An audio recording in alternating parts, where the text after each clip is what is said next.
જયરાજ આહિરને જામીન મળ્યા છે તેનાથી જે મુખ્ય પીઢી છે નવનીતભાઈ બાલદિયા તેઓએ પણ પ્રતિક્રિયા આપી છે. તો સ્પષ્ટપણે કહ્યું છે કે હવે આ મુદ્દે સીધી રીતે હાઈકોર્ટમાં પડકારવામાં આવશે. નમસ્કાર, હું છું ચિંતામણી પુત્ર અનિલ પટેલ.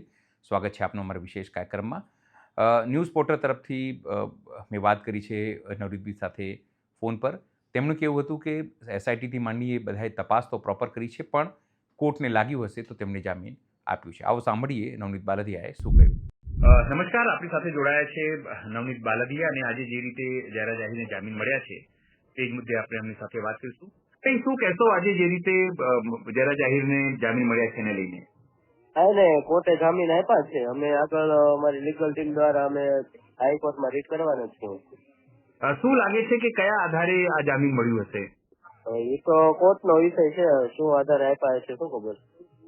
અચ્છા, તો આને લઈને હવે કેવા પ્રકારની રણનીતિ બનવાની છે આપ લોકોની, કે કઈ રીતે શું જવાનો છો? જે કાયદાકીય રીતે જે કઈ લડત અમારે કરવી પડે એ અમે લડત કરશું હાઈકોર્ટમાં. અચ્છા, શું કાલે પણ તમે લોકો કોર્ટમાં ગયા હતા તો શું કાલે જ એવો અંદાજ આવી ગયો હતો કે જામીન મળી જવાના છે એવી રીતે? હા, એવું તો લાગી તો રહ્યું હતું કે જામીન આપી ગયું છે, કારણ કે પહેલા પણ અન્ય આરોપીને આપી દીધા છે, નાને પણ આપી દીધા છે.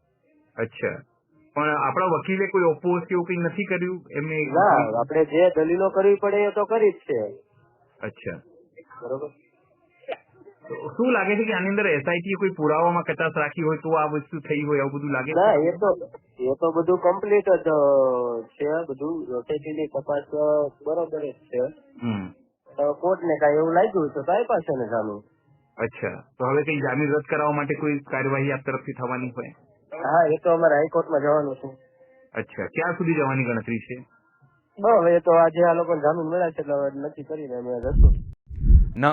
નવનીત બાલદિયાની વાત સાથે આપ કેટલા સંમત છો? જરૂરથી અમારા કોમેન્ટ બોક્સમાં કોમેન્ટ કરજો. એ સિવાય અમારી યુટ્યુબ ચેનલને લાઈક કરો, સબસ્ક્રાઇબ કરો, બેલ આઇકન દબાવો. સાથે અમારી વેબસાઇટને www.gujaratpress.in ત્યાં પણ તમે વધુ અપડેટ થઈ શકો છો. અત્યારે માટે બસ આટલું જ. નમસ્કાર.